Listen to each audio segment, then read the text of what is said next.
আপনারা দেখছেন পজিটিভ বার্তা। সকলকে শারদীয়ার প্রীতি শুভেচ্ছা জানিয়ে শুরু করছি শারদ পুষ্পাঞ্জলি সম্মান 2025।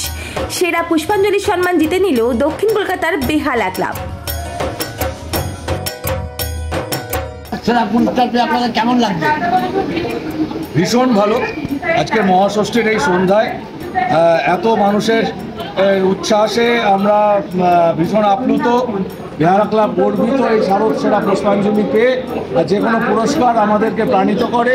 আমাদের বিশ্বাস আপনাদের এই পুরস্কার আগামী দিনে আরও ভালো কিছু কাজ করার অনুপ্রেরণা যোগাবে এবং দর্শকদেরও আমরা আরও কিছু ভালো কাজ করার সুযোগ দেব। আর আমরা বেহালা ক্লাবের পক্ষ থেকে শারদ পুষ্পাঞ্জলিকে অনেক অনেক অভিনন্দন এবং শুভেচ্ছা জানাচ্ছি। শুভ শারদীয়া। আপনারা দেখছেন পজিটিভ বার্তা। সকলকে শারদীয়ার প্রীতি শুভেচ্ছা। আপনারা দেখছেন পজিটিভ বার্তা platform. Think positive, be positive.